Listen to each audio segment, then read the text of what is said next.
All right, turn on music.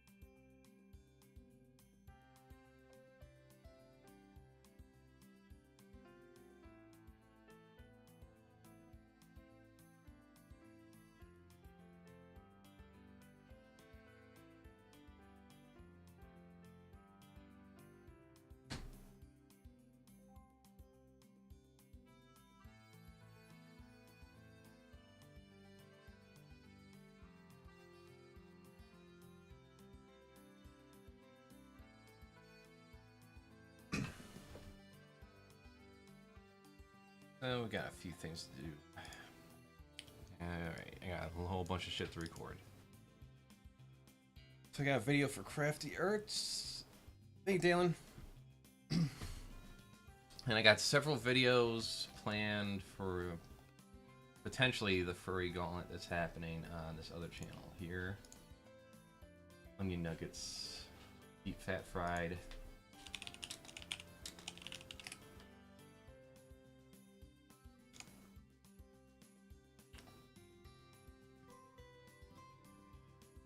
Gonna be good, hopefully.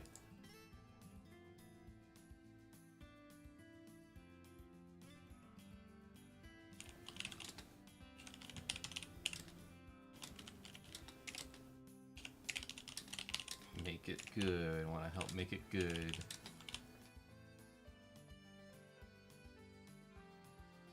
What was this?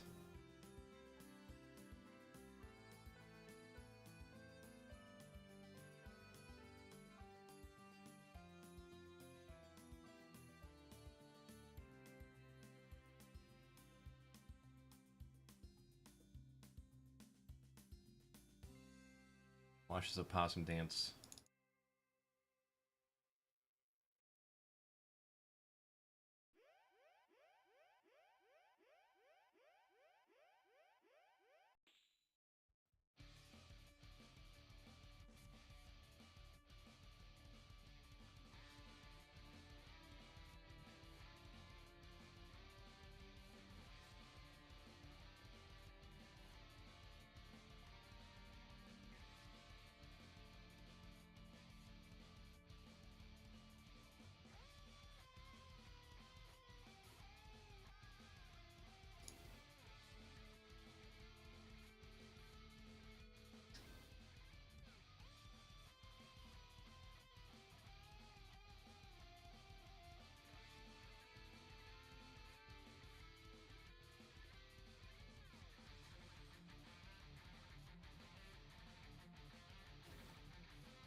All right.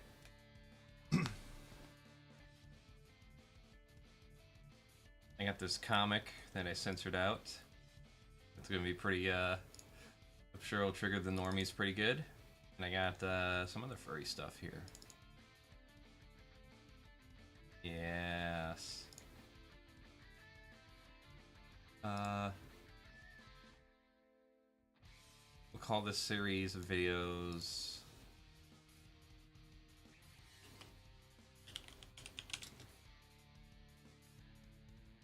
Monster Kissers?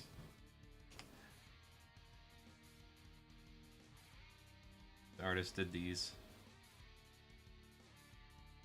3 things here. I think these are all from Monster Hunter.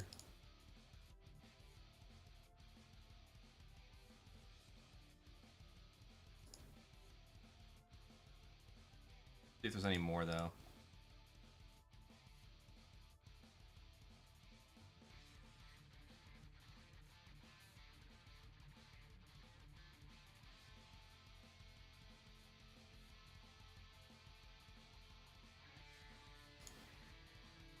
Oh, Destroy Angels. Yeah.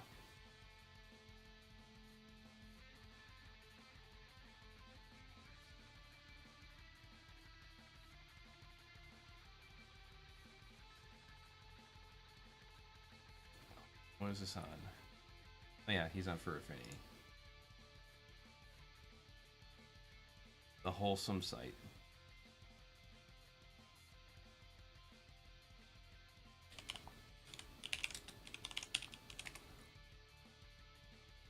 Found him.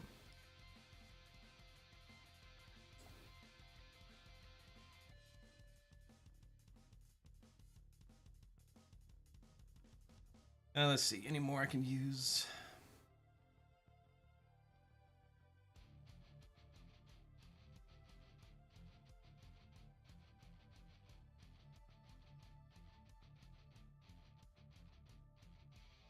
Oh, maybe I do. I don't know if I can get away with this one. How to kiss a dragon sheath.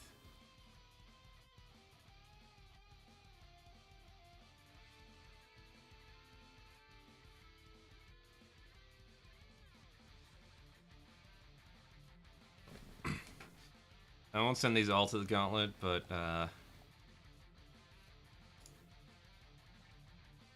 some of these can be made for the Furry channel, that's for sure.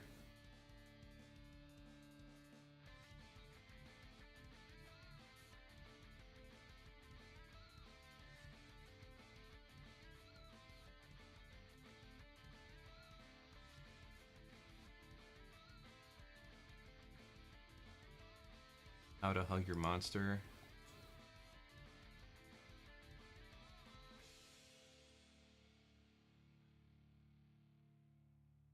The one busy artist. Wish I can get this much work done in a year.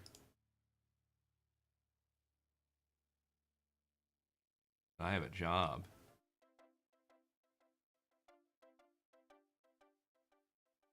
Alright. I got some fucked up shit here tonight.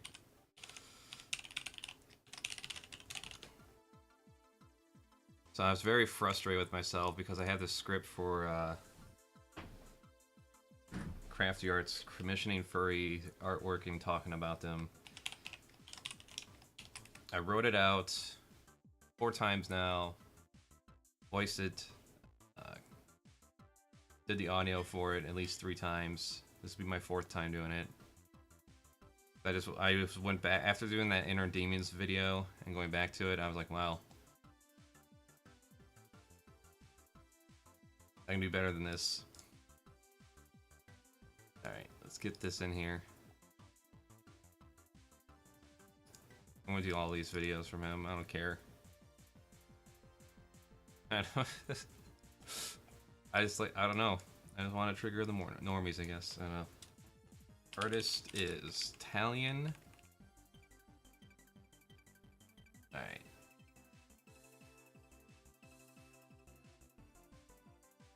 Let's see. Yeah, you know what, fuck it. I'm gonna see if I can get away with this one when I get to it. I won't do this for the Furry Gauntlet, but I'll do it for the rest of these. How do you say this name? Sangeli? Sangili?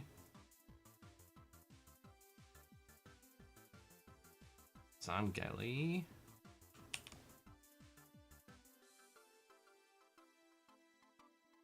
How to say...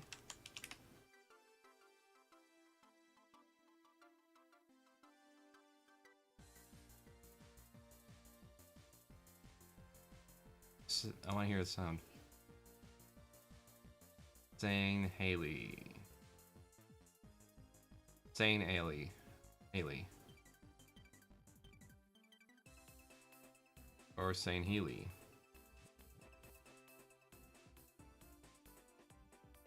I prefer saying Haley. How to kiss your Saint Haley. Alright.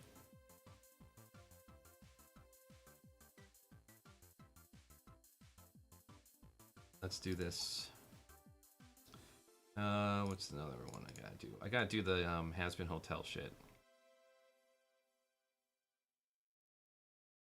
Please tell me I have this all written out properly.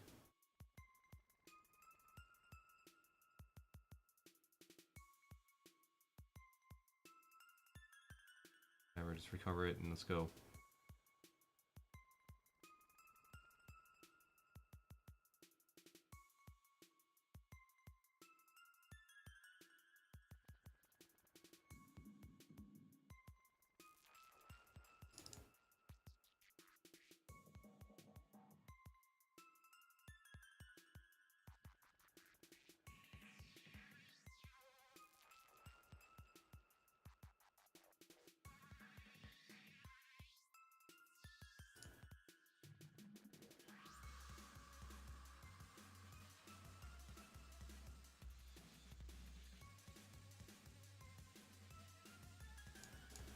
is this one.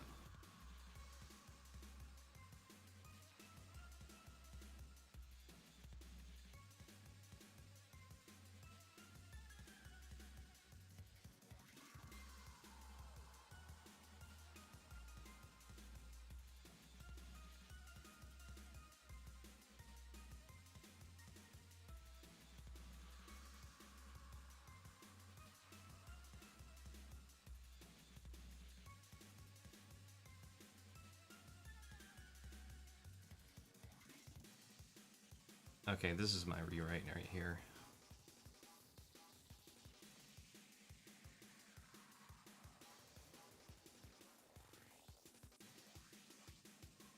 I'm CraftyAndy when it comes to has-been tell. I just want to make some fan art and go over the same time. Instead, I think it's important to talk about the idea and societal reflections that inspires by its mere concept alone. This is an examination on the idea of rehabilitation versus punishment. Has-been Hotel is a collaboration between a number of people who made some great animations and characters paired with a great concept. Princess of Hell, Charlie with her girlfriend are starting a hotel to try and rehabilitate. I should get her name.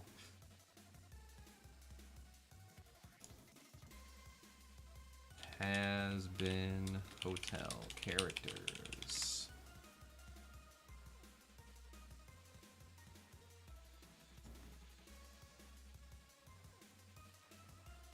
Vaggies? Is that it? Vaggie? Their girlfriend Vaggie?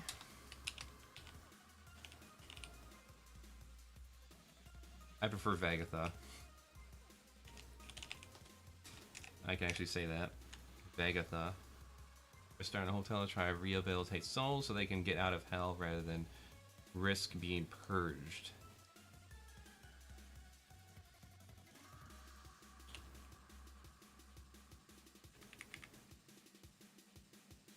They can get out of hell rather than being purged.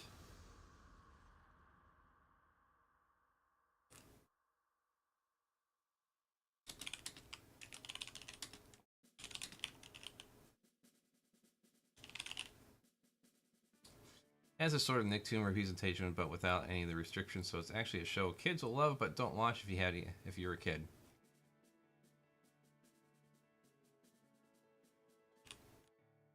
Just saying, if you're a kid and watch this, know that I told you not to, so we're cool, right? Any fucking ways. My favorite character is Radio Demon. I hope that gets into more deeper themes as we get more character development, which I imagine we will, since it got picked up by A24 not too long ago as of updating the script I've had on since 2019. Right now, it's still just a pilot, and I can see the potential for an overarching story while mixing in the occasional Demon of the Week. Hard to judge just based on the pilot, though. I'm hoping this goes into deeper... This goes deeper into its concept, because the question the series poses... This concept... And if this pilot poses is, can people that are deemed irredeemable change? Which in this case, we're dealing with people and beings determined irredeemable by the divine, rather than break down the pilot, or yet be another sap analyzing the characters. Let's dive into the actual main theme I identify with in regards to this concept. Intended or not, it definitely relates to the prison system here in the States. America has the highest prison population in the world per capita, thanks to help from not only private prisons that make money by keeping people locked up as long as possible, but also because it systemically sets people up for failure, especially if you're poor and have to inevitably plead guilty for a lesser sentence to avoid waiting for years in a jail before even having a proper trial. Let me list out the ways our current system fucks you for those who need a little education. A person convicted of a crime is placed in a hole where they get to sit around and stew in their thoughts. 3 times a day they get to mingle with other convicted criminals, some violent, some suffering from untreated mental illnesses, some both. You have guards not equipped to do anything other than be grown-up babysitters that are allowed to abuse or let you be abused with no recourse available. Yeah, I don't remember this. After time served, you're let out. Generally, society sees you as irredeemable. If you have a felony record, you're nearly fucked for life in terms of employment and opportunities. The idea of the prison corrections system is to reform people, teach them why what they did is what was wrong, and help them become productive in their own lives. Something you don't learn in solitary or being forced to interact with other prisoners and guards who wouldn't care beyond having a mess to clean up if you just drop dead. Let's forget how prison rape is seen as something hilarious and part of the punishment to a lot of people. The reality is we are addicted to self-gratifying emotional punishment. That guy hurt someone, punish. Stole something, punish. A sexual assault or a teenager sexting with their lover, punish. System reforms should go beyond our emotional desires to get even with those who wronged us. See people rise above their wrongs rather than be weighed down by them decades later. I'm not above it myself. If someone hurt someone I love, there would be hell to pay, and who wouldn't feel that way? That's the point. My emotional compromise, a desire for revenge, shouldn't trump the idea of actual human justice and human rehabilitation. An ethical system should go beyond an individual's emotion. Here's the predicament and source of a lot of mockery Charlie faces in Has Been Hotel.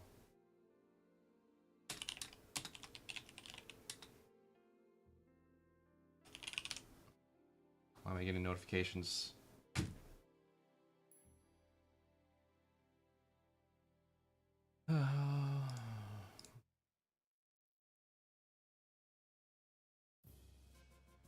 Taking in individuals who are considered irredeemable by society and trying to rehabilitate them so they can move on to a better life.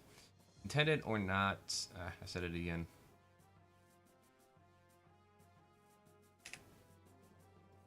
The idea of can people...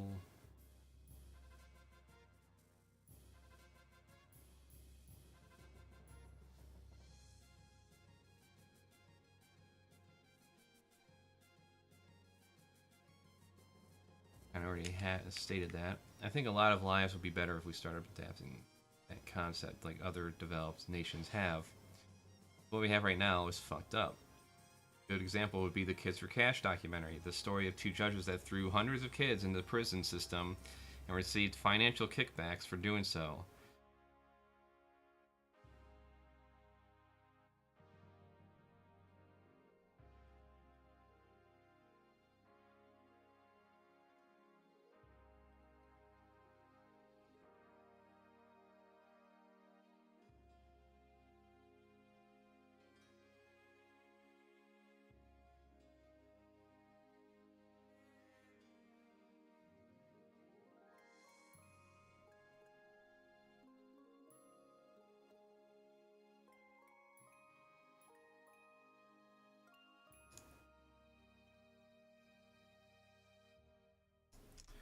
Where did I get this from?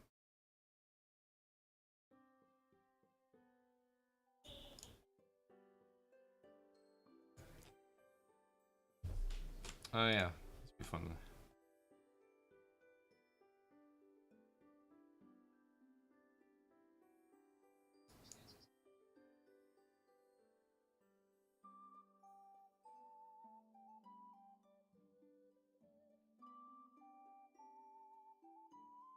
And now convicted felon Mark A. Civarella.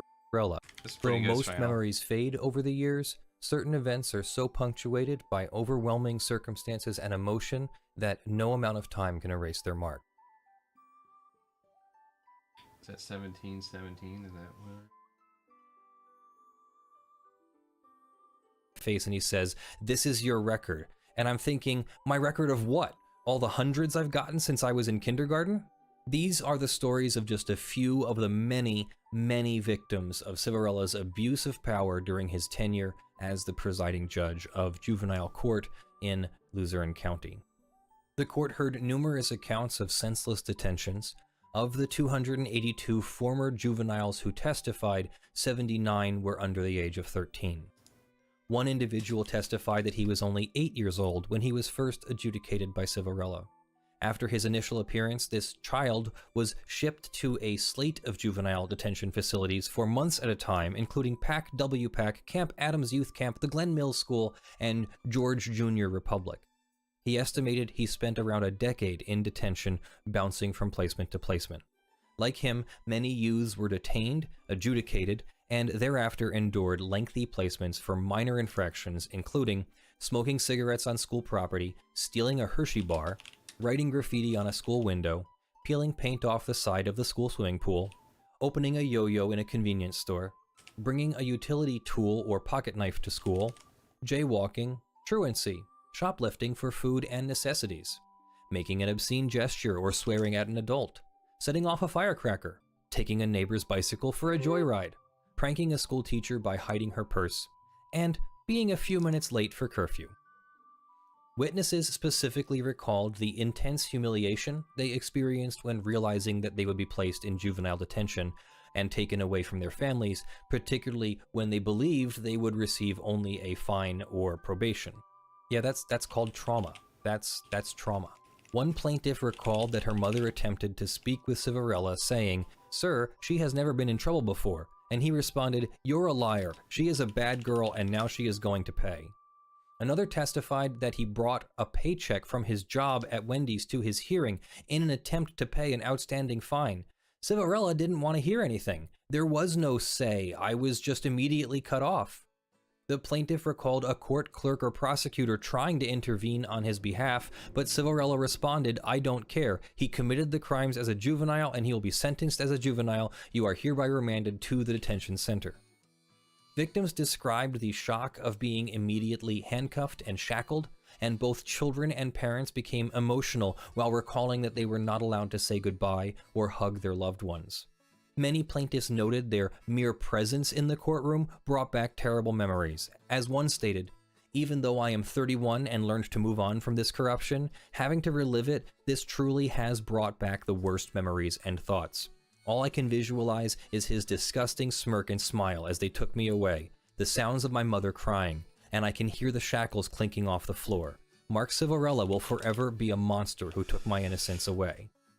Similarly, a parent recalled, "I didn't even get to tell him that I loved him and that everything was going to be okay. It was devastating to my family. He was shackled and handcuffed like he was a murderer. He was only 12. Let me break in here for a moment. The case and the circumstances that we've gone over so far are certainly one level of extremely upsetting. We're about to go over the worst part of it. So if you don't want to hear about what happened to the children when they were in detention, you might want to skip ahead. I'll put chapter markers in the description below and you should be able to click on them either in the description or on your timeline. Many victims spoke of being placed in facilities populated by individuals charged with far more serious offenses, including armed robbery, arson, aggravated assault, sexual offenses, and other violent felonies. One witness remarked on the stark contrast in charges between juveniles from Luzerne County and other areas of the state, noting, "The people that I was housed with at Camp Adams were there for serious offenses from surrounding counties, you know, assaulting an officer, robbery, arson. And then there were people from Luzerne County that were in there for stealing a pack of M&Ms or getting into a tiff with their high school teacher." We also heard numerous accounts of individuals who learned how to be a criminal simply by being exposed to hardened juvenile offenders with whom they were placed, as one plaintiff recalled. "I went in as a kid when I was supposed to be learning to drive, and I came out more as a criminal. I learned how to become a criminal when I was supposed to be learning to go to prom, you know, get my license. Those were the best years, supposed to be, of my life, and instead I'm learning how to sharpen a toothbrush." A number of plaintiffs suffered physical injuries while defending themselves against other youths. A plaintiff stated that the adults operating one facility explicitly permitted juvenile fighting, testifying, "The staff at St. Mike's would allow you 60 seconds. If you had an altercation with anybody, they'd let you go into a room and fight it out. They condoned that. They encouraged it." Other plaintiffs recalled physical beatings from the adults. As one noted, when the staff members broke up a fight, they flipped us, and it really wasn't so much of a restraining, more like a beatdown.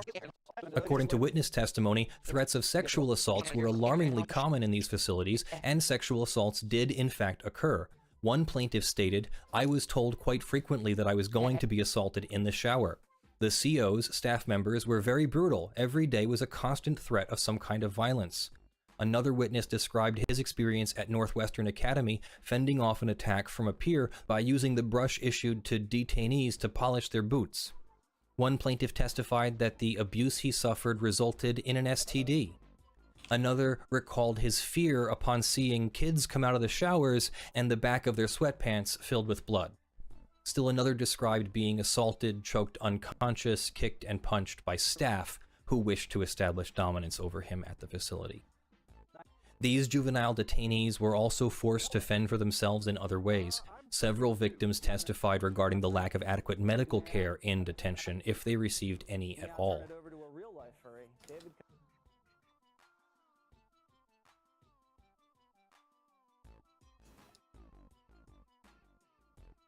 I'm 32.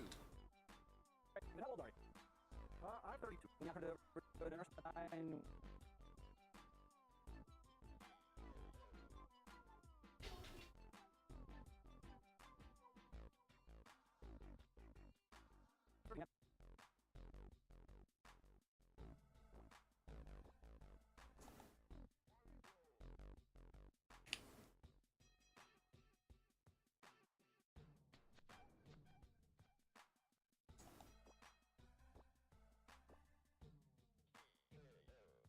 The cat, you get the claws. We now turn it over to a real life.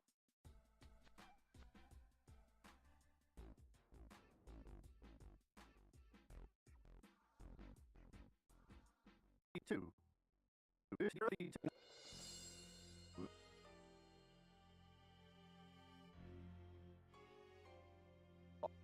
Claws.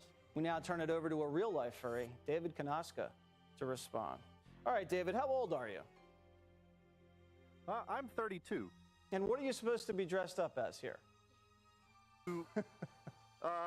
Convention. Animal do you think you would be? Probably a dinosaur. David? A dinosaur. And don't sweat Thank you too for much. having me on. Thank you very much.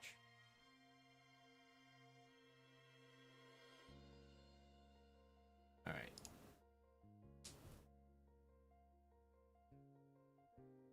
Now I got the full context of this.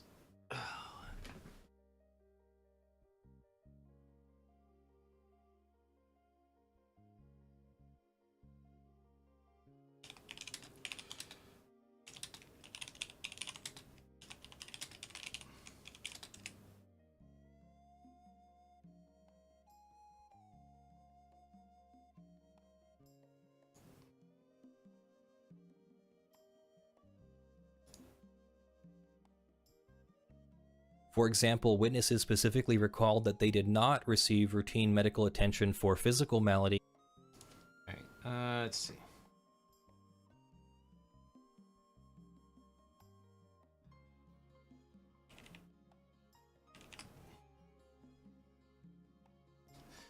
Once you're in the system, powers that be will do what they can to get you back in again and again. 68% of released prisoners end up back in prison. It's a lot easier to get you in again when you have priors for sure, whether you did anything or not. Personal story: a friend of mine named Bob got held up gunpoint one night by a hooded thief. Mr. Robert took his wallet, looked inside, and after a few moths flew out, he threw back at Bob saying, "Man, you got no fucking cash." "Of course I don't have any cash. I'm as black as you are," Bob responds. Mr. Robert left him be and went about his day. People asked, "Why didn't you report it to the police?" "What am I going to do? Tell them a hooded black man robbed you in the poor part of town?" Really, I kind of agree. Let's be real here. If the police even dared take it seriously, oftentimes they don't. See, Kansas City police leaders allegedly ordered officers to target minority neighborhoods to meet ticket quotas. Do I have that article, I hope?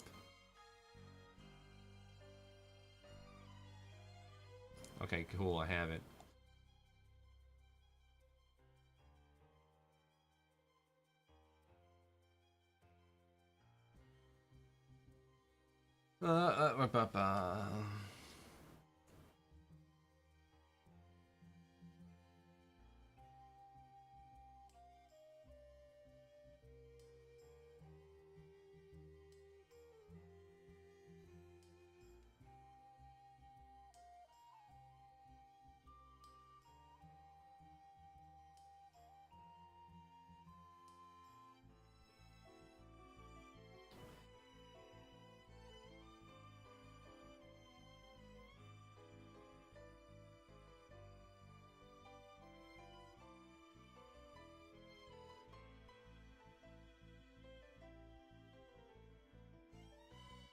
Oh, yes. Okay. The police even dare take it seriously. Oftentimes they don't. See, Kansas City police officers allegedly ordered officers to target minority neighborhoods to meet ticket quotas, telling them to be ready to kill everybody in the car and to only respond to calls of help in white neighborhoods. Where was I? Oh, yeah, what am I doing? Yes, the police even dared to take attempted robbery seriously.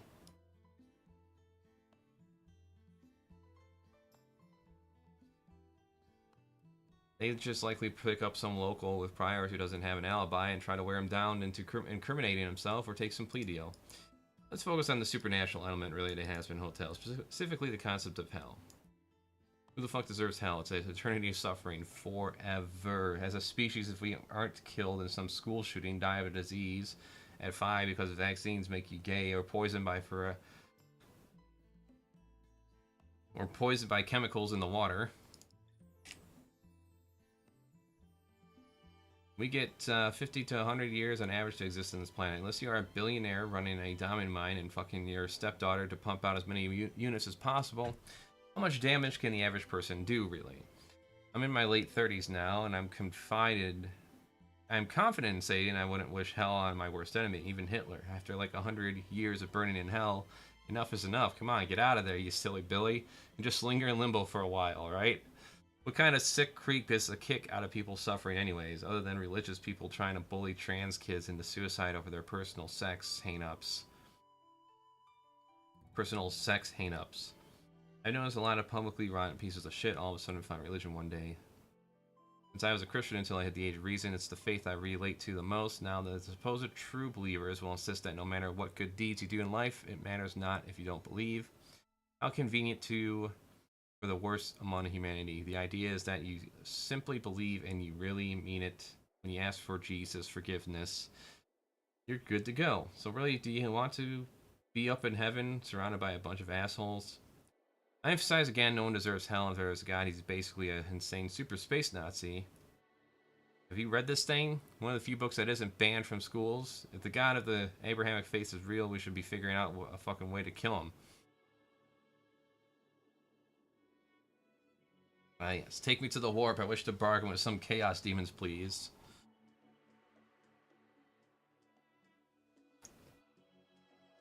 Enough of all this dark and depressing shit, though. My Alistair piece is complete. Here's the Hazbin Hotel, its future and continued success. That is their other show, A Hell of a Boss.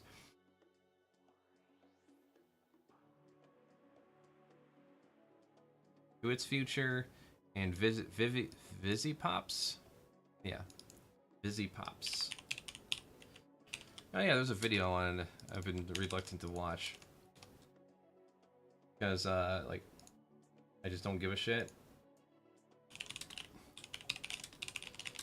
But, for a stream, I'll listen to some of it. The term fandom has only become more mainstream over time. With the creation of the internet and internet chat boards, finding places where people are just as passionate as yourself about a The term fandom has only become more mainstream over time. With the creation about a certain intellectual property or hobby is incredibly easy. I mean, that's basically the point of Reddit. I could talk about how everything is a fandom now, but that isn't relevant for the video. The main thing I want to focus on is cartoons and the cartoon community. The age of the internet has made some of the biggest, most outrageous fandoms ever, and most of them are related to a cartoon in some way. For example, bronies. I don't care for fandoms. Get out! I'm joking. I'm sure most bronies are very nice people. In the first half of the 2010s, you could find these fan bases everywhere. 4chan, Reddit, Facebook, YouTube, Tumblr, Twitter. These fan bases have always been a thing, but they have been growing at a never before seen rate during this time. And with this insane level of growth also came a lot of people coming to these fan bases, and not all of them were, well, how do I say this nicely? Most of them weren't mentally there. During the period of 2010 to 2015, there were multiple cases of insane stories in these fandoms, and while I'd love to go over every single story I've ever seen personally, I either don't have the evidence to back it up or just can't be bothered. All I can say is some of the stuff that I've experienced is insane. I'd like to say that now that things have calmed down since then, but I'd be lying. In fact, things have only gotten worse. Before it would be stories about the fan base being insane. something very easy to ignore. But what happens when the very people writing the thing you like make the show go trending because of how insane they are? Another reason things have gotten worse is because the gate of entries for these hit cartoons of big fandoms has decreased. I don't know. I don't pay attention to any fandoms at all. If I make something for it that's related to it, I just post it, say my thing, and go. I never, like when I played Undertale, I beat Undertale, I beat Deltarune. I haven't yet to even play the part 2. I did an art piece for Undertale, did some videos and memes, and that was it. And I'm like, okay, I'm done, moving on to the next thing. I don't understand the idea of being so dedicated to one thing like that. Especially if it's not even mine, not even like my idea.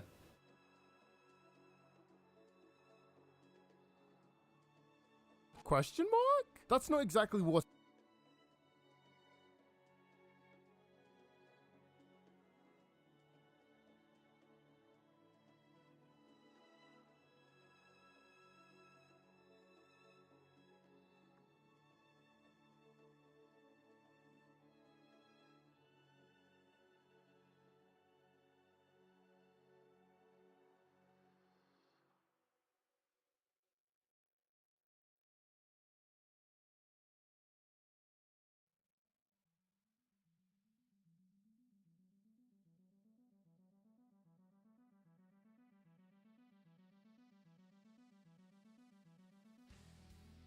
Okay, I already got an idea where this is going to go.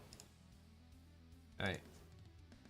Sometimes I wonder what good is it to be aware of these things. What would it take to change them? No elected official seems interested. Their current president even went out of his way to announce dedicating billions of more dollars towards policing. We can look at other developed nations and see how they handle their prisoners compared to ours, and also find recidivism? Yeah, is a lot lower too, such as Scandinavia, where it's all about reintegrating a person back into the society, allowing their lives to continue as normal if it's someone not likely to bring harm to society. Harm to others. Majority of prisoners continue to involve non-violent drug offenses, and it's a racist focus on mainly black and brown people in regards to the war on drugs that never really stopped since the 70s. But hey, what can you do? I'm going to eat a sandwich and play some video games. See ya! I like that. That one works. Okay, cool. It's the one I mainly wanted to do here today. So... dive into the weird. So, well, first let's do the CraftyArts episode I have.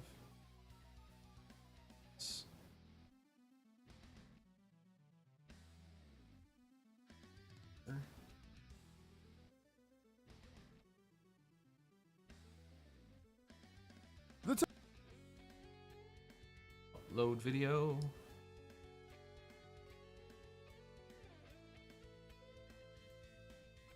Gauntlet.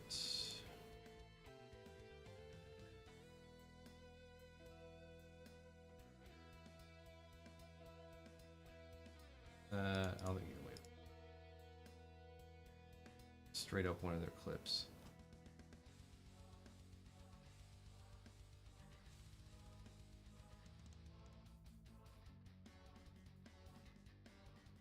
All right, let's see what's next here. Okay, once again.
Oh boy, okay.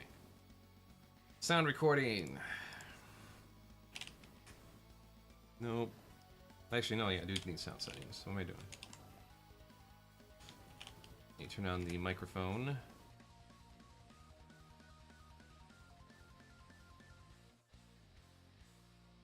Recorder.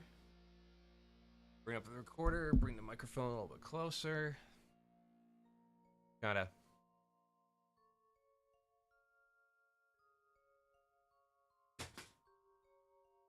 My pill.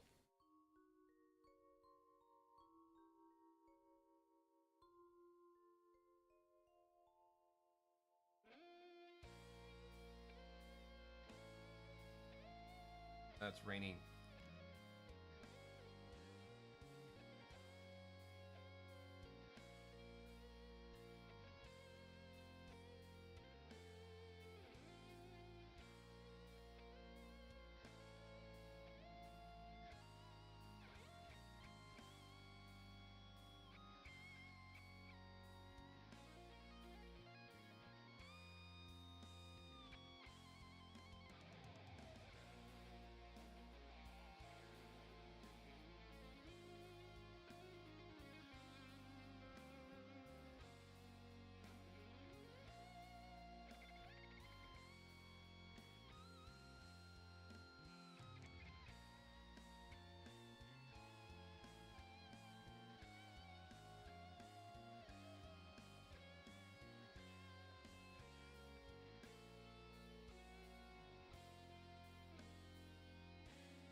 Monster Hunter cringe. Okay.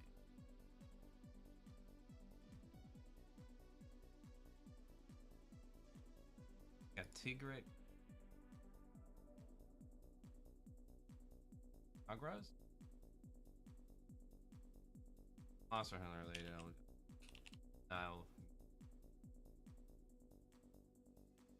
Oh, Monster Hunter World, okay.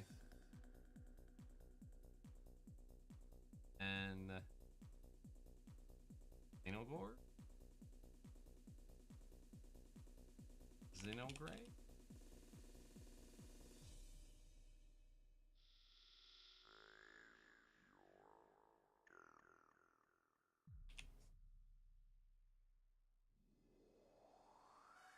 Xeno. Bro?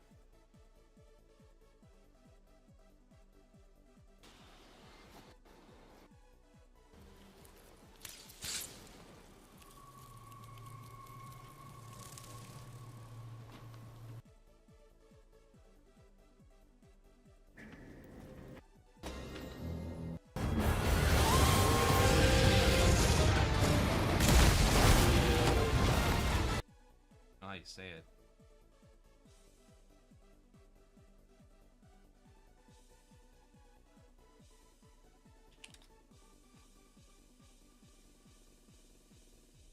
Xenogar.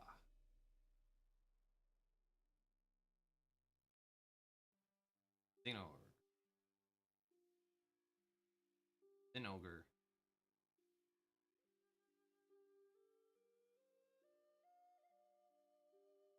You're hunting. Zongri. Zonker. Yeah, you have to do the stutter. That's how it's. Zongerger.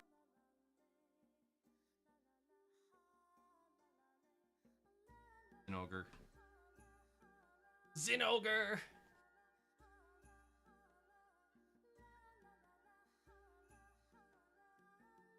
Go. Then we'll do. Where is it? Oh, where is it? That's right.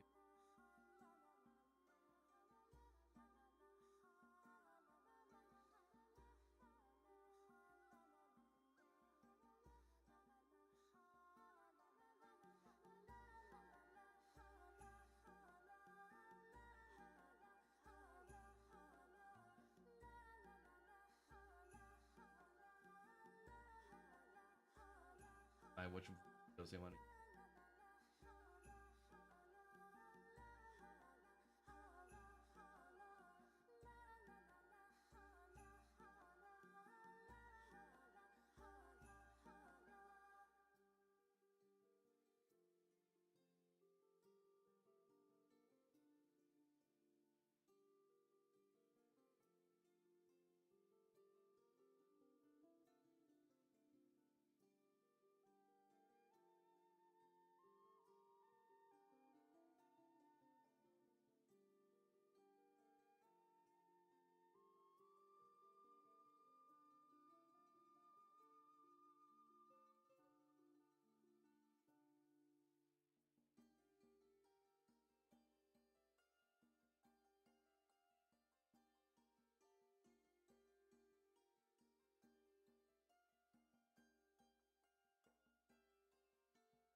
I really hope they use the Judy one where he talks against Pup.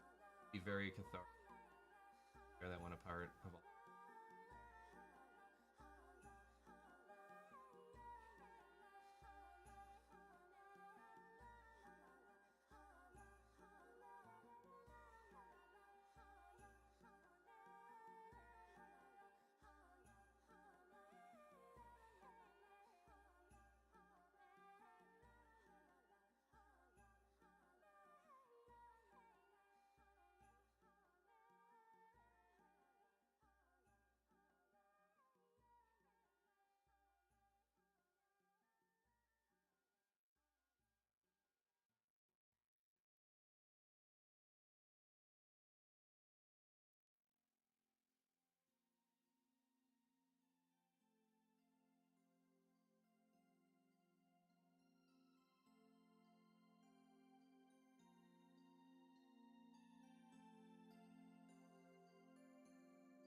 Trying to figure out what the fuck is it.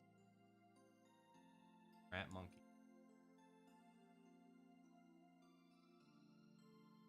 Wait.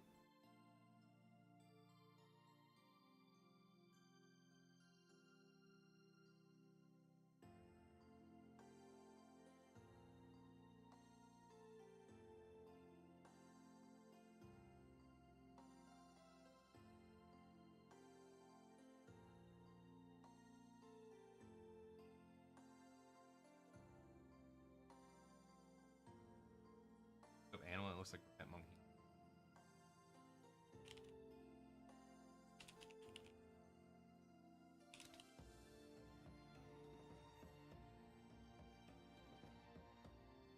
Not an eye. The really fucked up. Oh, the eyes are too small.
Oh, my baby, stand by my side. Oh, my darling, come be my prize. I will never do you no harm. Come on, sweetness, down to my farm. Gonna plant my love for you and make it grow up tall, strong and true. Give you all my love and seeing no one other, that's what I'll do.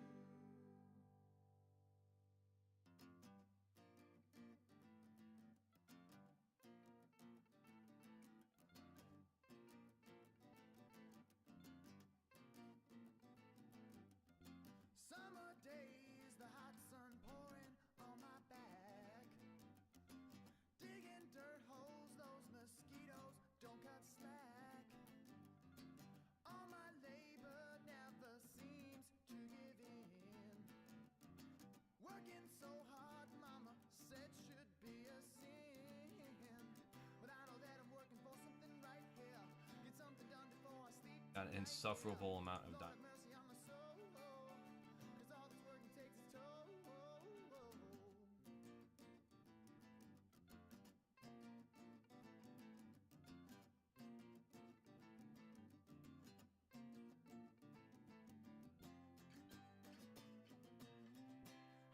Got something for you now. Come on down to the harvest. No, I worked all summer long.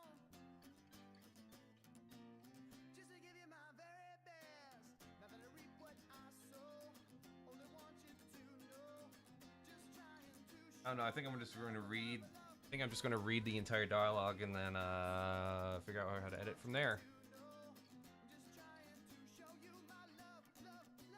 All right, so let us begin.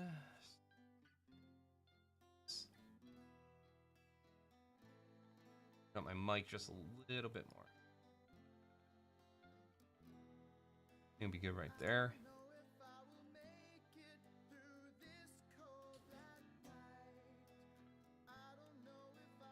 Visit to the stable.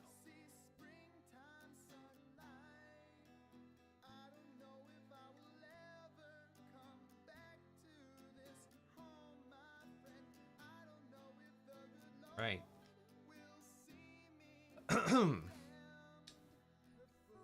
A visit to the stables. Shit. Did this. I have the fucking art. I have the artist. I should be showcasing the artist.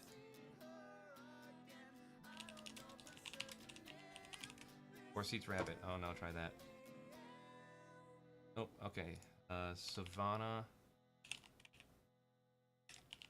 Spots.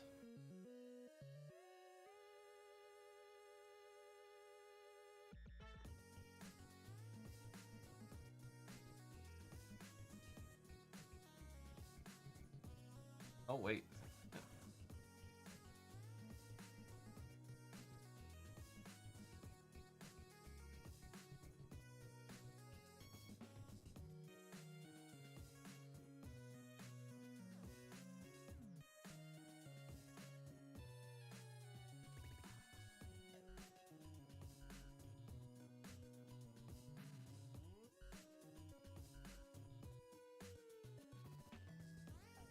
Really horrible looking artwork.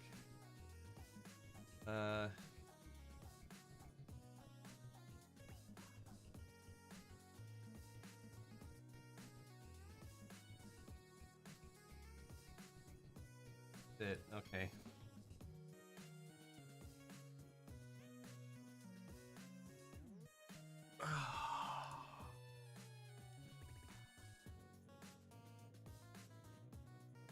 Calamity Art Production.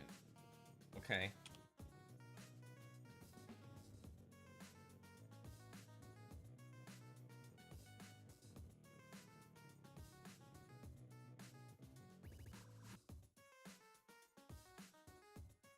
So, record it or just record the audio? Or record the audio and I can cut up the.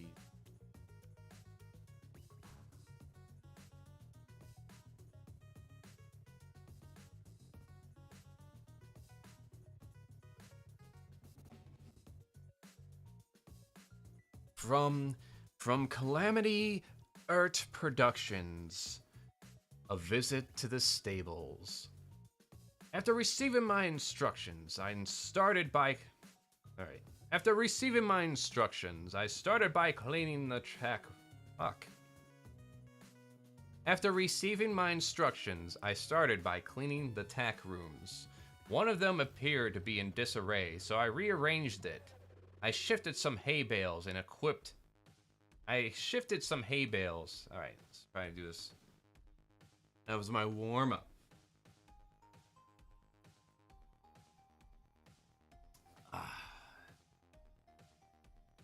Switch screens here too, so anyone coming across this can get the full story. There we go.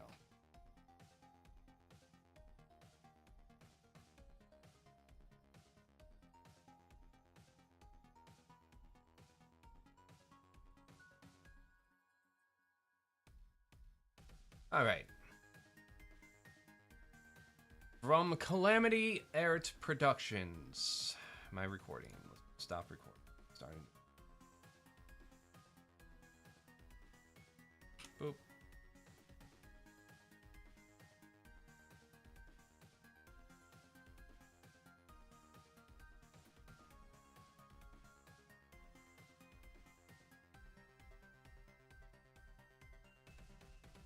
From Calamity Art Productions, a visit to the stables. After receiving my instructions, I started by cleaning the tack rooms. One of them appeared to be in disarray, so I rearranged it. I shifted some hay bales and equipment to the other side of the room. It took me about an hour and a half, but when it was all done, the room looked better. The space around the doorway was much cleaner than before. There. This place should be easier to use now. Once I was finished with the first task, I spent another hour sweeping out the halls. With that done, I could give some feed to the horses. But first, I wanted to get a good look at them. The department head had told me that there were 3 of them here at this point in the off-season. He had said that they were very special, not surprising considering how people can become attached to their animals. I also recalled how he had why did I say it like that? Not surprising considering how people can become attached to their animals. Not surprising considering how people can become attached to their other animals. I also recalled how he had said to be mindful of Brago and Fergus. Well, let's see. The first one here we have is Baron. Ooh, pretty nice. Baron was a sturdy Belgian stallion who turned his head to look at me as I beheld him. It seemed that my reaction to him was appreciated. I couldn't tell for sure. He had very elegant braids in his blonde mane that added He had very elegant braids in his blonde mane that added to his already handsome appearance. After having a good look at Baron, I moved to the next stall. There I would see the second of the 3 horses that were present.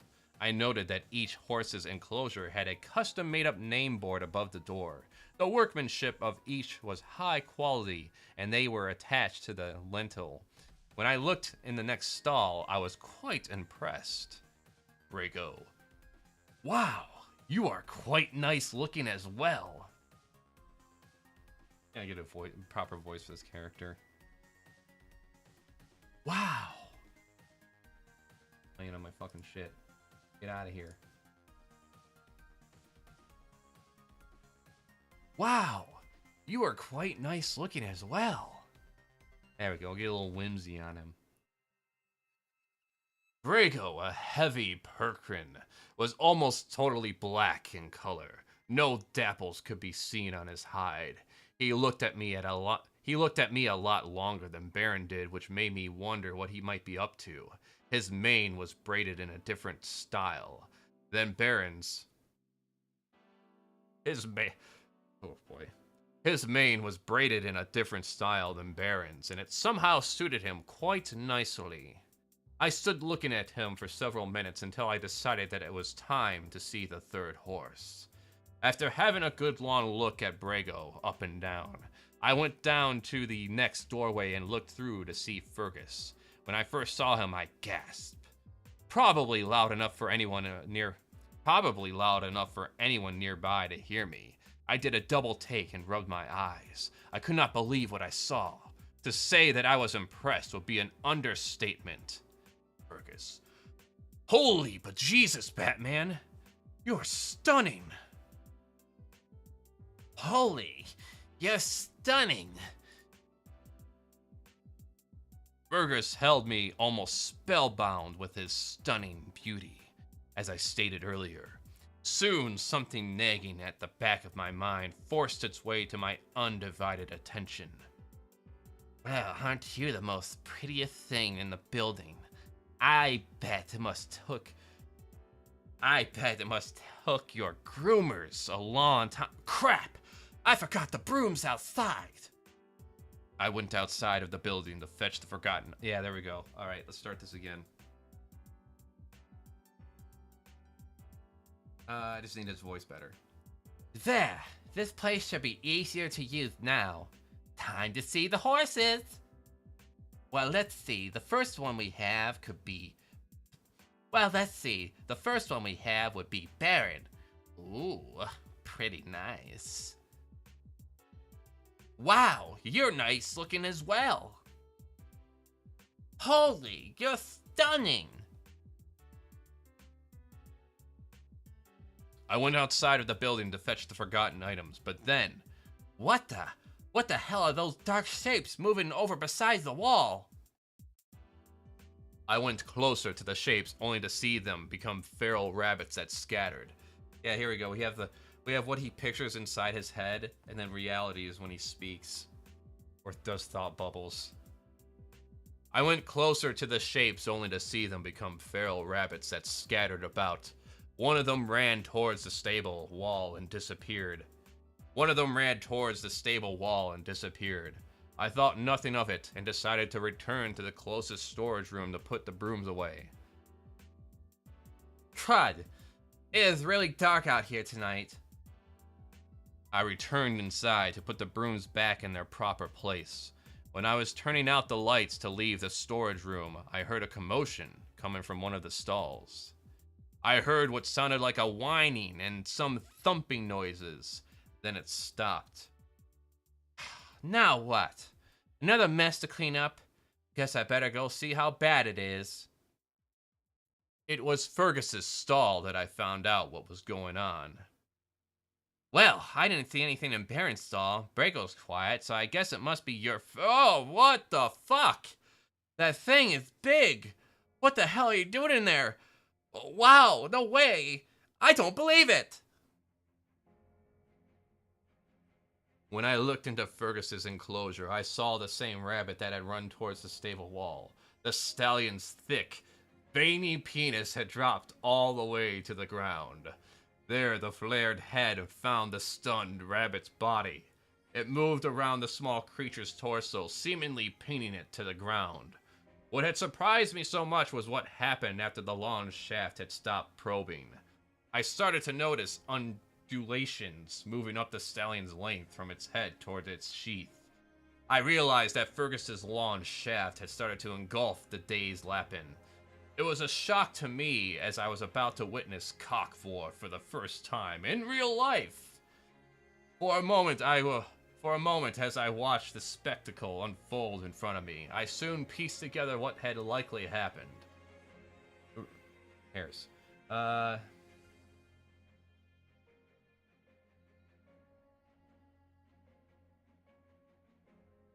I could see that the rabbit was still alive, but had been too stunned to move away. Fergus had enough time to drop and feel the small body under its shaft. When the rabbit Fergus had enough time to drop and feel the small body under its shaft. You're damn right. When the rabbit felt the huge penis start to take his legs in, he twitched and shuddered about, but could no longer escape. I couldn't believe it. I could not begin to figure out how he was going to do it, but Fergus was beginning to consume the victim with its dink. Normally, a horse's penis would not drop all the way to the ground as I watched the ripples of swallowing move up the long, dark rod. Let me say that better. As I watched the ripples of swallowing moving up the long, dark, strong rod, I figured that the stallion's pecker had the ability to extend extra length to get at whatever it wanted. As I looked on in amazement, I started to hear some odd noises coming from Fergus. It sounded like someone drinking and sloppily slurping up soup from a bowl. This is when I get the vacuum out. After another minute or two, the sound increased. I then realized that it was coming from the lower end of Fergus's penis. It was making a sucking sound as the... I have another word for penis. I then realized that it was coming from the lower end of Fergus's todger. It was making a sucking sound as the entrance to its wiener was greedily starting to eat the helpless victim alive. Since I decided that I wouldn't go in Fergus's stall, I started to notice more detail on what was happening. The rabbit was now alert but trapped. There was no way out. There was no way out of the predicament it found itself in. The rippling flesh that climbed its legs was now starting to suck on its tail. He felt fleshy, wet warmth gripping. What? He felt fleshy, wet warmth gripping. holding, and then climbing a bit further around his small, fur-covered frame. There was no doubt in my mind that he was hearing the sucking sounds getting louder and louder, closer to his ears. He would be surrendered with the... He would be serenaded... Serenadated? He would be serenaded. He would be surrounded by that sickening, wet, meaty sound, while feeling the warm, powerful pulling that got hold of more and more of his body every minute. As I looked up from the increasingly large bulge at the bottom of Fergus's shaft, I started to notice that the swallowing motions traveling up his dink were starting to bulge as well. I figured that as more of the rabbit was engulfed, it was getting more and more difficult for Fergus to eat him in his manner. I figured that as more of the rabbit was engulfed, it was getting more and more difficult for Fergus to eat him in this manner. The small lumps that went up his dick caused the veins to temporarily take on a larger, more impressive appearance. If I had been a bit further away, I don't think I would have noticed the bulges at all.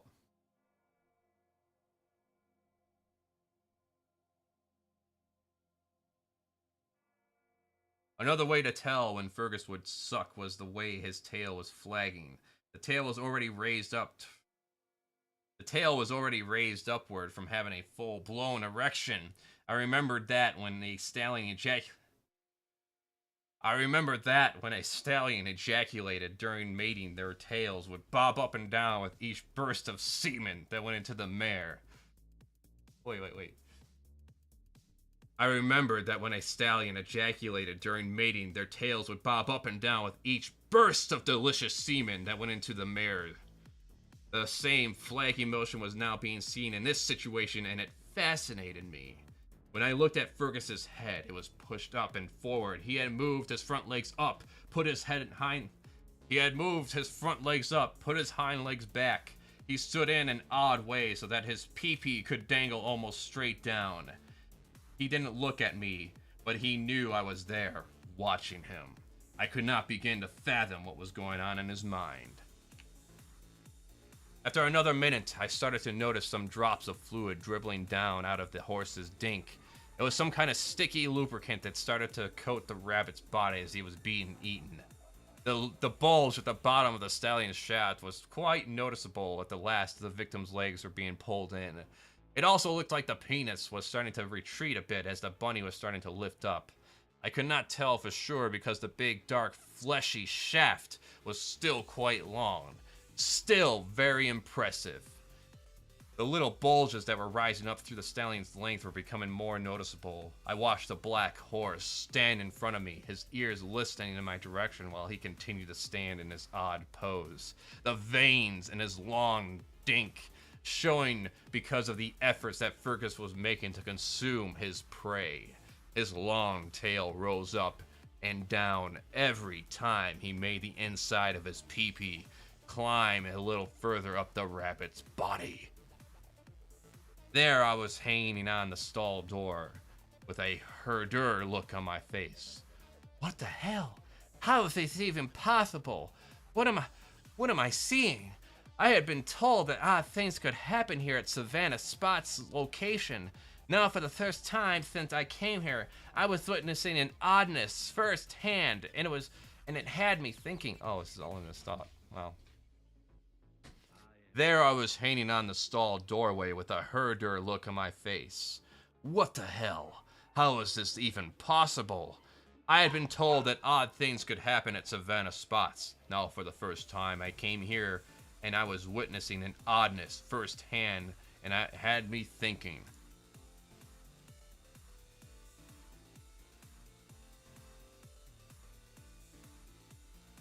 Did I not have, fuck.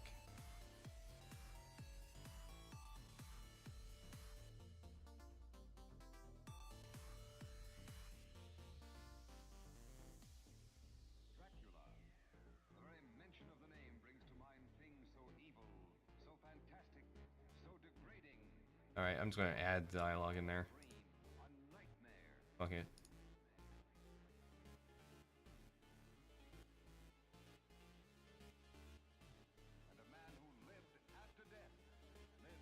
I was, hanging on the stall doorway with a herder on my face. How is this even possible? What am I even looking at? This is something I only thought I could see on the internet.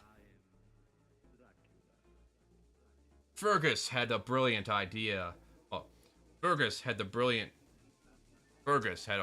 way to deal with cock prey that could possibly hurt him. The bunny was struggling and threatened to bite him. There we go. The prey was struggling harder now, and even threatened to even bite him. Fergus had a brilliant way to deal with such cock prey. When a stallion masturbates, he will raise his penis up against... When a stallion masturbates, he will raise his pee-pee against the underside of his belly. When the rabbit struggled and tried to bite his shaft, Fergus flung his member and the rabbit up against his belly with a surprising amount of force. I heard a sickening sound as his penis had slammed the bunny against his body. For a brief time, the rabbit would dangle, stunned by the rough treatment. A short time later, the rabbit started to struggle again. I looked on, worried I might have to go in and do something. The small fur-covered prey tried biting at the horse's shaft again, only to be stopped by Fergus's quick, forceful pee-pee slap against the underside of his body. The rabbit dangled, stunned again by the horse's penile brutal. For a minute. The rabbit dangled, stunned again by the horse's penile brutality. For a minute it was quiet before... Okay. For a minute it was quiet before starting to try and bite at the flesh that held it. The bunny almost succeeded, but then the stallion's body flinched and his long pee-pee containing its... Oh well. The bunny yet again tried to escape, but one more quick thwack, and the bunny was helpless for good. A short time after the rabbit was lost from view, the lump in Fergus's shaft started moving upwards. Fergus was no longer grunting as the bulge went up his sheath. It seemed that he didn't need to expand as much effort to suck up the prey now that it was completely inside. The whole spectacle was almost over, and I could not take my eyes off what was happening. Oh yeah, that's where we need to have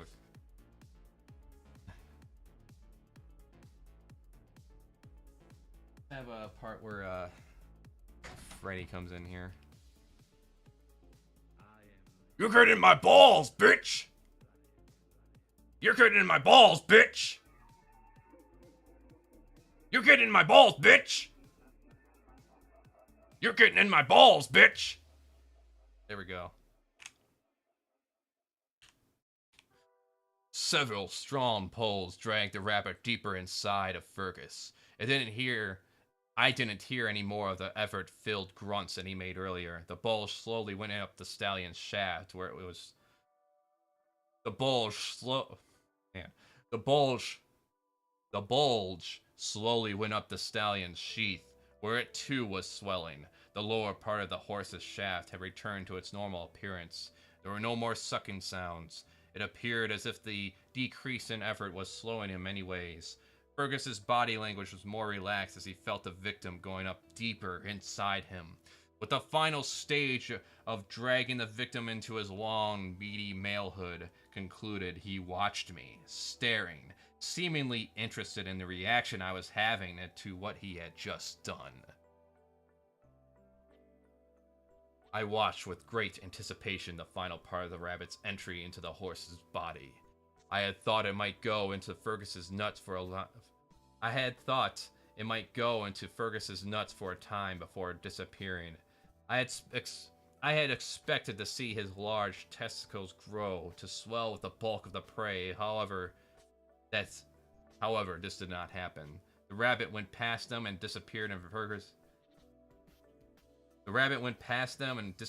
Fergus's body. After some 30 minutes, it was finally gone. I had seen all kinds of cockvore on the net. But after seeing it firsthand, the myth that victims of cockvore ended up in the testicles was busted. Where did it go? Fergus, where did it go, in the bladder?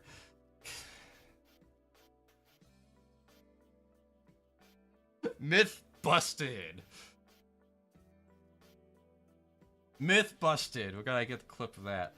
Fergus stood and felt the victim go deeper inside him until it stopped moving. Meanwhile, he had been watching me, watching my reaction to him, and to me it seemed as though he had found it quite amusing. I noted that his pee-pee wasn't as flared as it was before. He showed off, standing for a moment or two while I was trying to mentally process what had just happened. Fergus had temporarily broke my brain. I think I have to get in there and get a closer look. That was just, wow. It took a moment. Why is there so much fucking dialogue in this? I took about a moment, maybe two, before I It took about a moment, maybe two, before I composed myself and replayed everything I had just witnessed in my mind. While I did think that the stallions... While I did that, the pinks... Whatever. There we go. Thoughts of what to do next ran through my mind as I had trouble moving the latch as it had stuck. As I tried to move it thoughts of what was going to happen were instantly dashed. The sounds of someone approaching were clear, and I then heard a voice calling out to me in the building. It was a female voice. I knew then that it belonged to Sally, the stable hand. She had come to relieve me as my shift had just ended. Also ended was any chance that I could get something with Fergus. I almost yelled out in frustration as I had been robbed, cheated, and blocked from what would have been a whole lot of fun. It was a horrible, bitter, and yet appropriate end to quite a lousy day. What the hell is with this? Oh, it just described literally what happened here. God damn it. What the hell is with this stupid door? I need to get in there. I need to see what I need to get a closer look at this thing. Hello? Art? Are you in the stable? Oh no, not again. Denied again. What do I have to do to get a prank around here?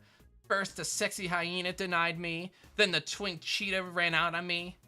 The kit wolf denied...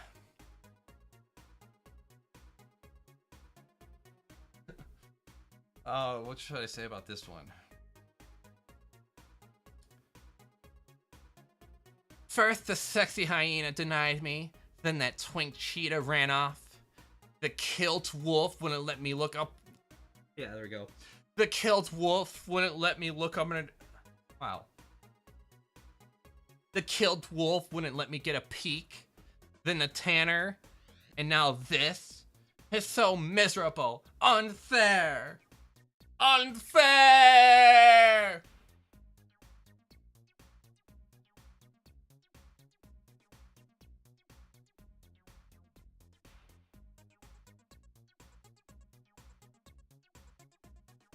Perfect.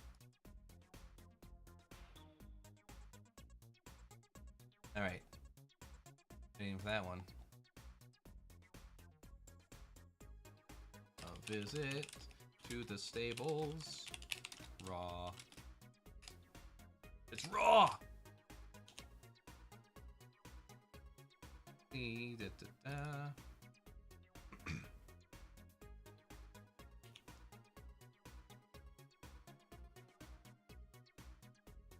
Put that in my... So I'm gonna edit this at work.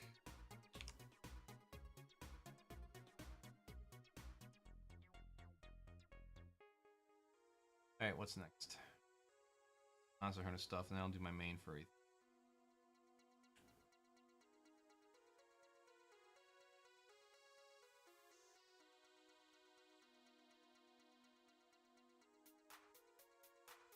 The Monster Hunter shit. We got 3 of these.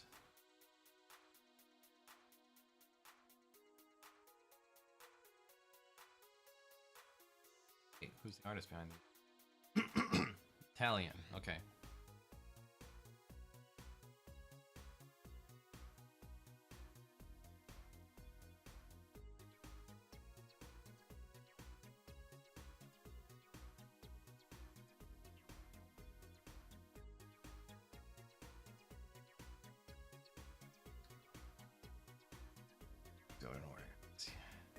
Written and drawn by Talion. How to kiss your Jagra. Jagras are wonderful kissing partner. They're slippery. Jagras are wonderful kissing partners. Their slippery tongue feels lukewarm and very slimy. Jagra's saliva tastes very sweet with a sour hint, and it's a pleasure feeling it sliding down your throat. They also love to lick all over your face, so it can get a bit messy, but I promise that you won't want them to stop.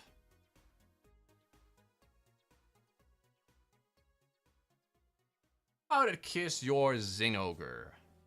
Zinogre, the god of thunder, is not a monster to be trifled with. Deeply territorial, the beast catches any scent that intrudes upon its territory. But should he find your musk agreeable, you may become prey for a different sort of hunt. A hunt that ends with you learning just how much Zinogre tongue can fit down your throat.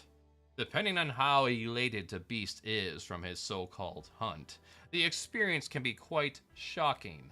Static sparks from his tongue, energizing his abundant drool with an electrifying tingle.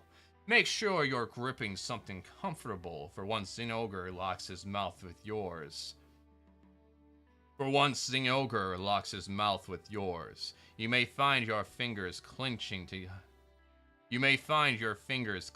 tighter with each zap, unable to loosen. You'll be utterly vulnerable, trembling as jolt after jolt shoots up your limbs and rouses your crotch. Don't worry, he'll eventually relent, some 30 minutes later. Until then, all you can do is brace. Brace and let his insatiable tongue ravage you. Be warned, all that surging electricity will no doubt coax a few hands-free orgasms. If you're lucky enough for the Zinogre to notice, he might lower his head and grant you the privilege of painting the... Excuse me. He might lower his head and grant you the privilege of painting his black nose white.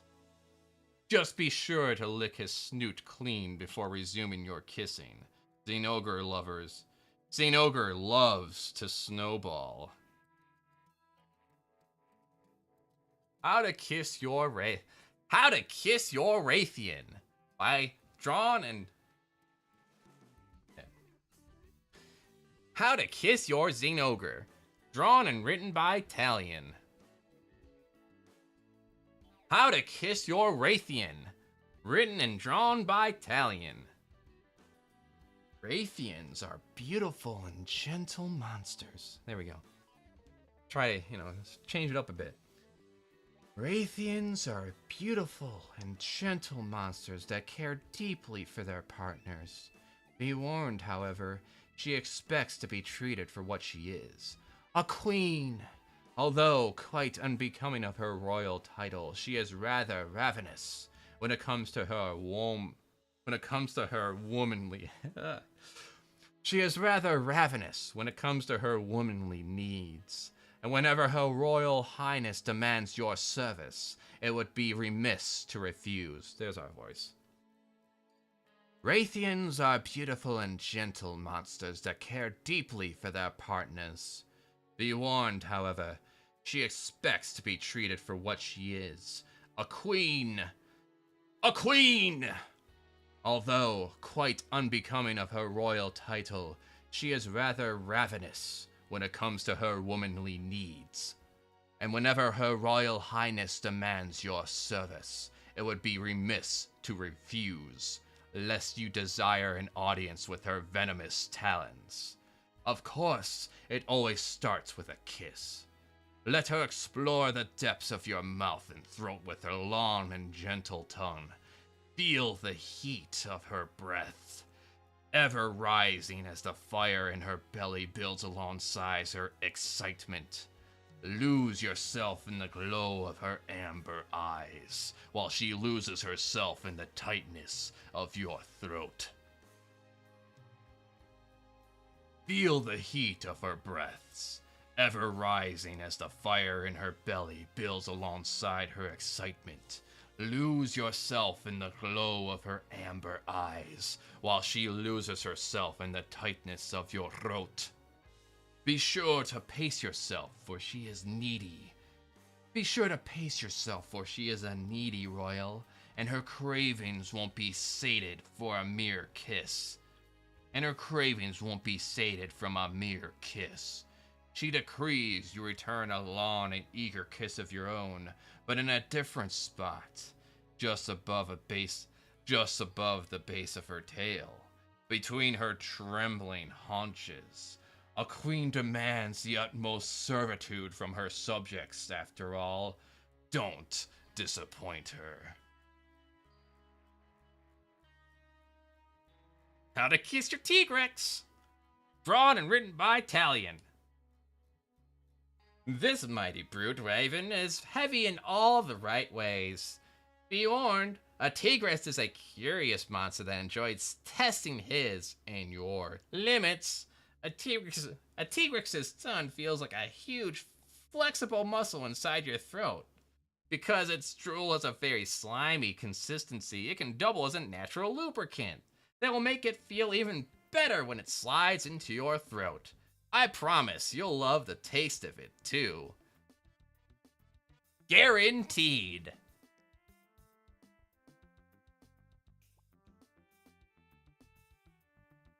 Alright.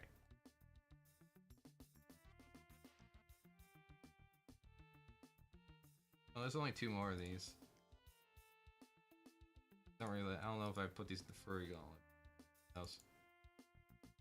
Might as well do it while I'm in the mood here.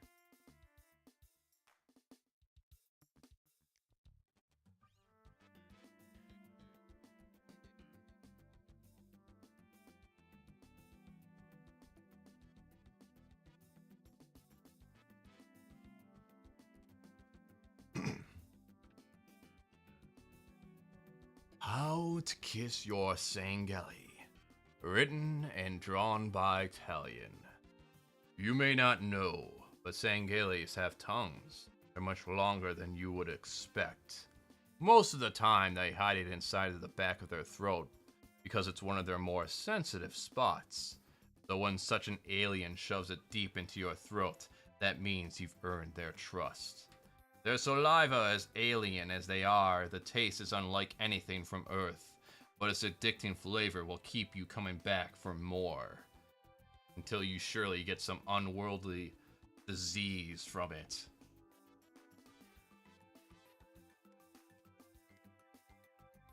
How to Kiss Your Dragon Sheath.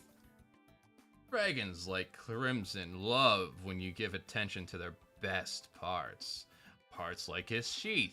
Sheaths are extremely sensitive to, so keep that in mind when you nuzzle your face. Dragons love... There we go. Dragons like Crimson here love when you give attention to their best parts.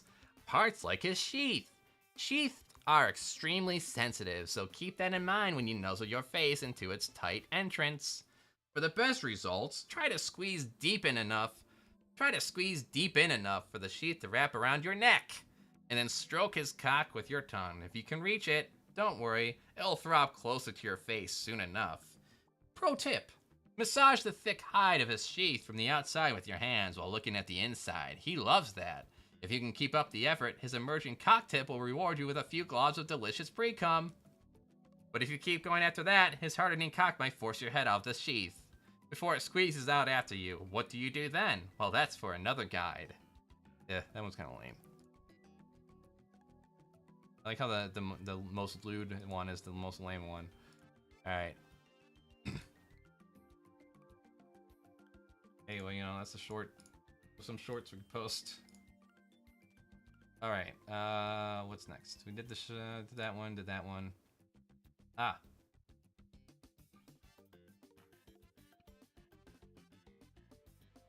Got another one here we can do right now.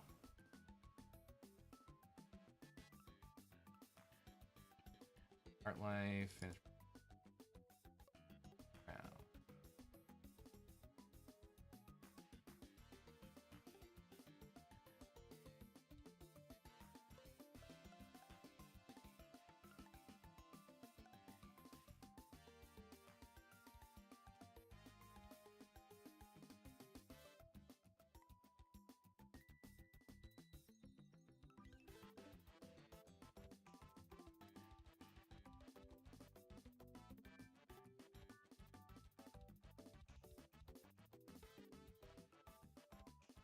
All right. Dad catches son dogging around. Good boy, good boy. Just checking to see if you're still winning, son. Wait, Dad, no, don't come in. Now, son, Oh my God, my 18-year-old son, what are you doing? Why is Reagan, our beloved pet, deep inside your precious virgin booty? How could you do this to our family name? What will the neighbors say? Dad, Son, I am so disappointed. Look at what you're doing. The baby Jesus, he's crying tears of blood. Because of your sin, the baby Jesus is going to bleed to death. Where did you learn this from? Who taught you this? You, Dad. What? I learned it from watching you! No!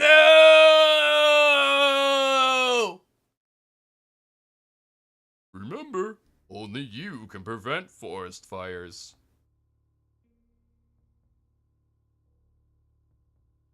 Don't stop believing. All right.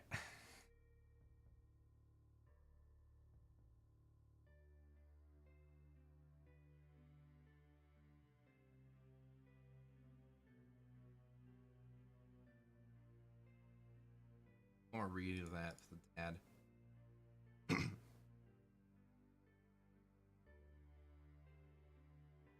Just checking to see if you're winning, son. Wait, Dad, don't come in. Now, son. Still recording? Okay. Now, son, Oh my God! 18-year-old son, what are you doing? Why is Reagan, our beloved pet, deep inside your precious virgin booty? How could you do this to our family name?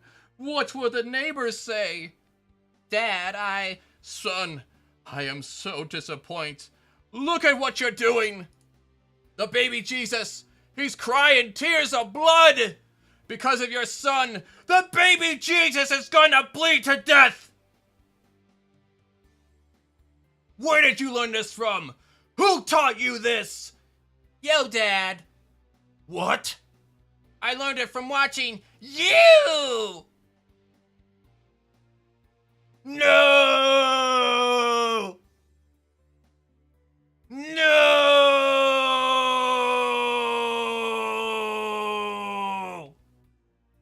That's better.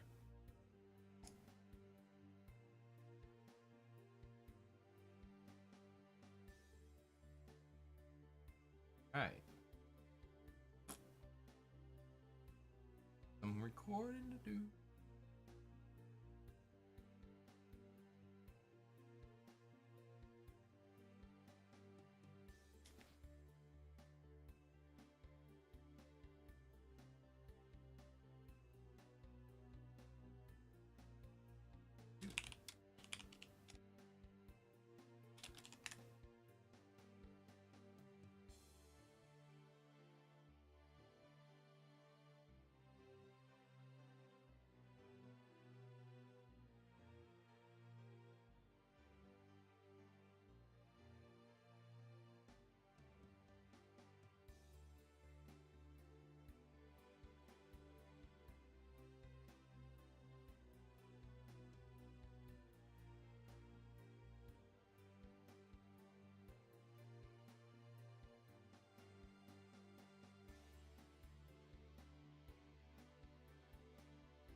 Because of your son? Really? Sin.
Yo, Dad. What? I learned it from watching you! No! No!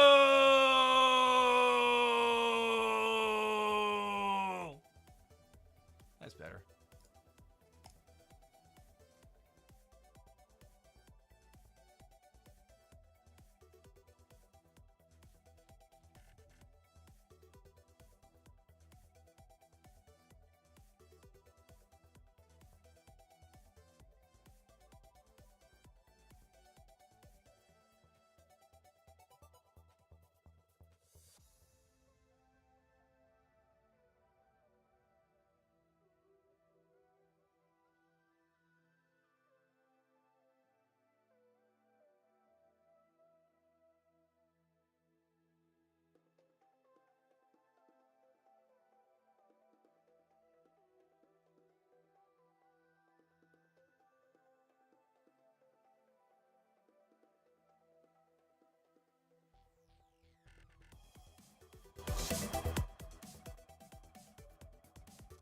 All right. Top body. Okay.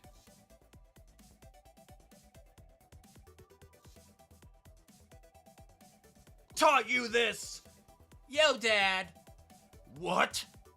I learned it from watching you! No! No!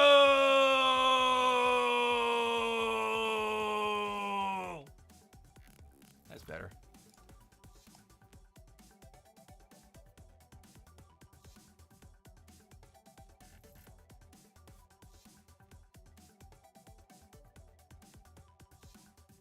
Of your sin, the baby Jesus, because of your son, the baby Jesus, he's crying tears of blood. Because of your son, the baby Jesus is going to bleed to death.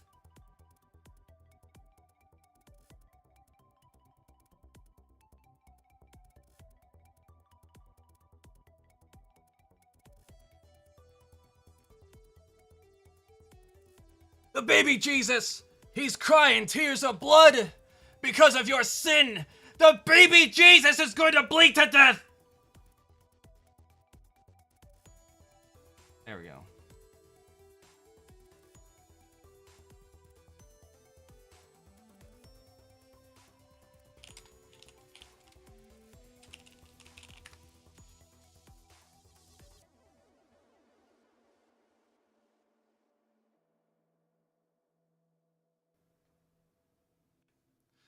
Oh my God, my 18-year-old son, what a...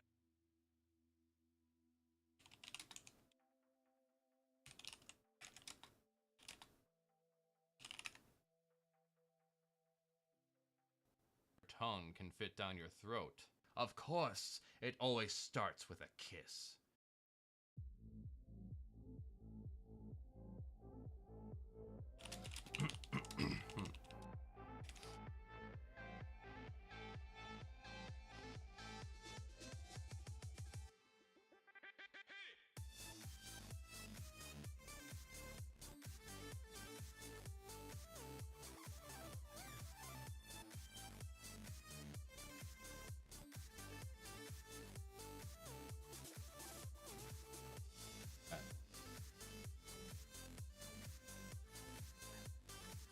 I didn't. But that's all behind us now. I wish it was. I meant every word. You prove yourself to be a dangerous order follower. And a threat to those around you. Yes. The people who actually took the pandemic seriously, they were a threat to everyone around them. You idiots that went around intentionally coughing on people for memes. You guys were the real heroes of that. Why don't you have that?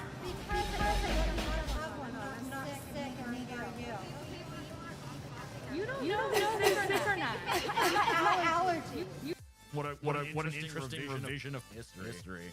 The hockey team, the Los Angeles Kings, shared a Facebook post in support of International Day Against Homophobia, Biphobia, and Transphobia. saying hate has no place in hockey. And somebody commented and said, sorry, as a Christian, I don't hate them at all. I just can't follow down that road according to Romans chapter 1, verses 26 through 32. So I made a LA Kings Facebook page and responded and said Romans was written in 57 AD when girls could be married at the age of 12. If you had a baby back then and couldn't afford it, you could just leave it on the street for somebody else to take. Are you aligned with those views as well? And they wrote back and said, I believe in heaven and hell. I believe Jesus rose again, and I follow the laws of my country today. If my country tells me to break my God's laws, please believe when I say I won't follow that law. According to Leviticus 19:19, God's law says not to wear clothing woven from two different kinds of material. You'll have to return that 50% cotton, 50% polyester LA King shirt you bought from us. The hockey team. Love it. This is tofu drag construction, China's poorly constructed buildings made with foundation and building materials that are poorly mixed into lack of funding. That's because the project lead and management swallowed up money due to rampant corruption and graft. It's an ongoing issue in China. The result is dangerous living quarters and infrastructure. Hold on, we gotta switch this up.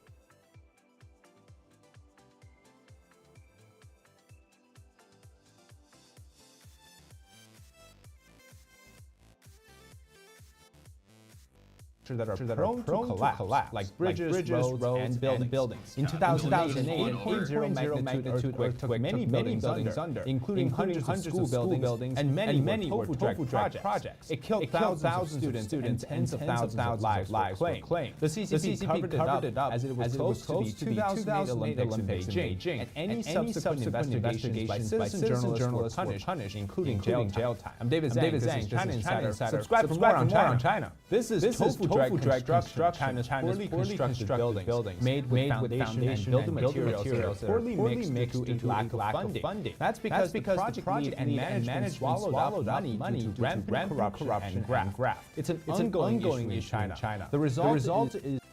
Oh, look, Hey, yo, no, what are you doing? Run up, chill. Oh my goodness.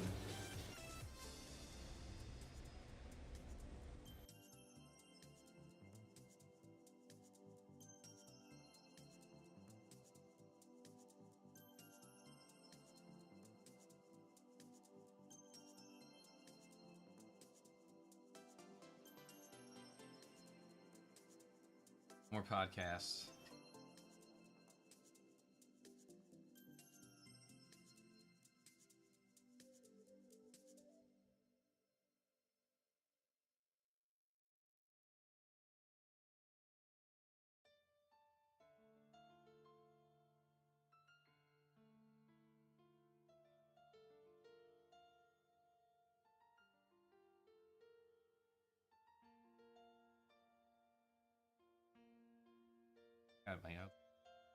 I'll do that after. All this as like a sample. Things to come. Hopefully, I mean, if they find it worthy or not. I plan on making these videos anyway. Not like I'm gonna get butthurt or anything like that.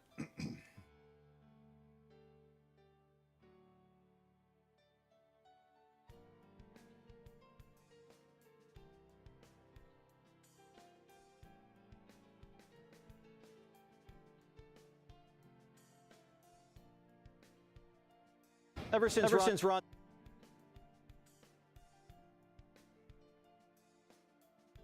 DeSantis.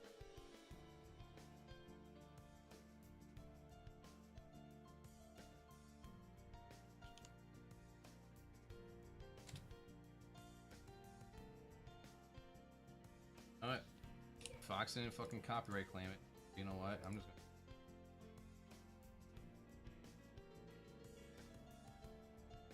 Thought they would have auto-claimed it. Not.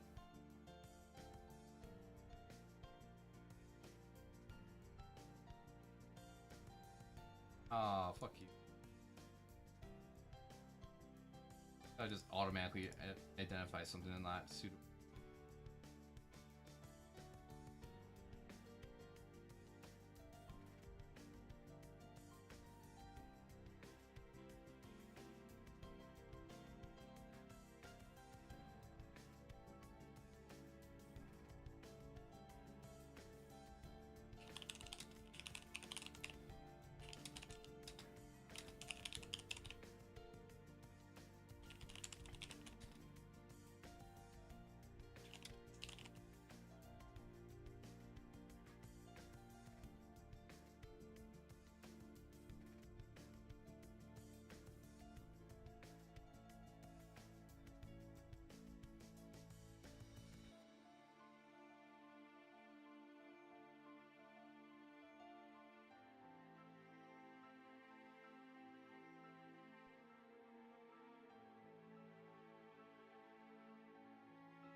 It's time to improve your writing game with Grammarly Go. Grammarly Go is an AI.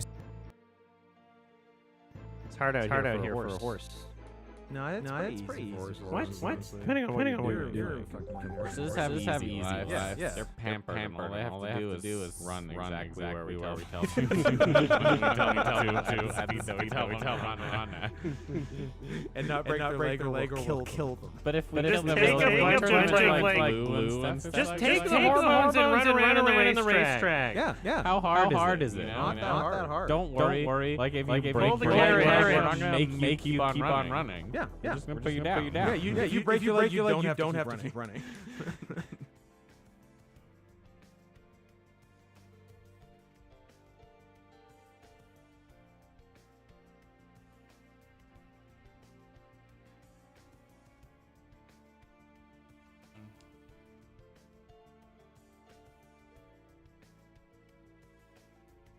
Yes. I'll edit those.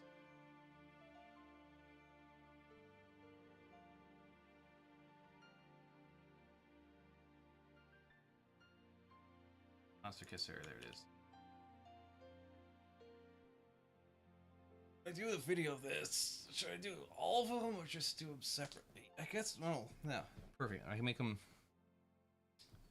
separate shorts. Violation of all of them. Take the relevant ones, make a furry gauntlet version. Yeah. Perfect.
Let's poke the hive a little bit here. I said, let's time for a fur party candidate president that's actually from the left, not a right-winger rapist like Biden or Trump.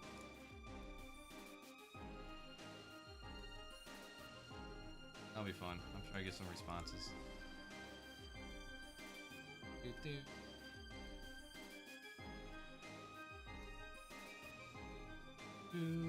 Damn. Lively gets busy fucking subs here. Oh, can I get out of the fucking chat?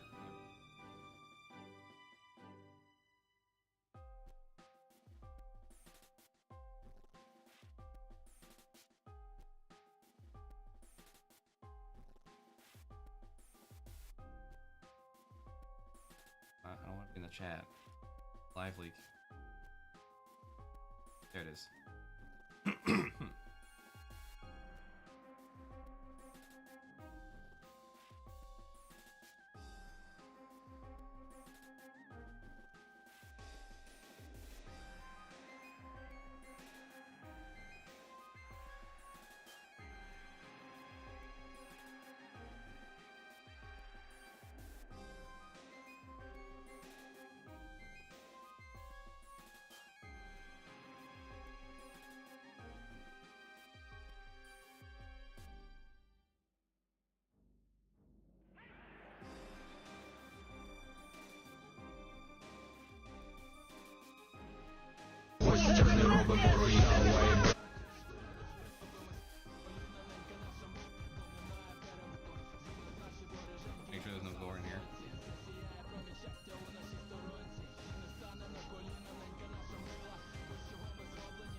crazy shit.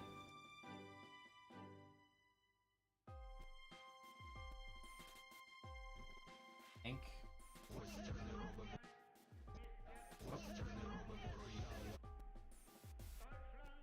Download the goddamn video.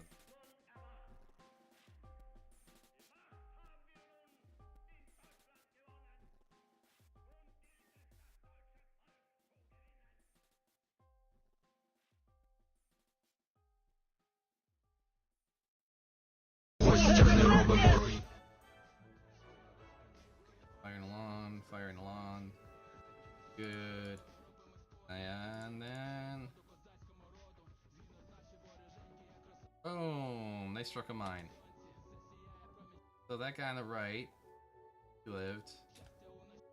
Guy on the left is missing. And the gun turret, he's fine. At least looks fine.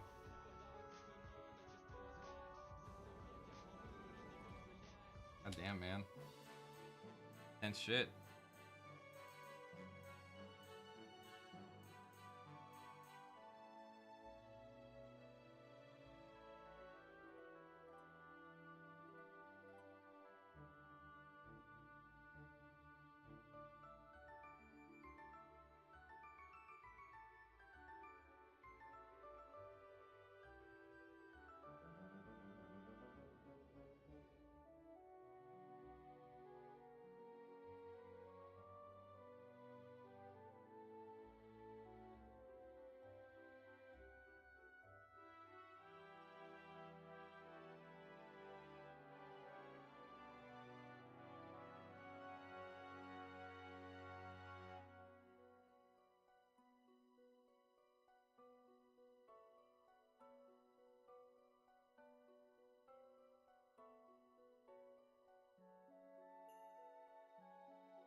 Oh, I gotta wrap things up.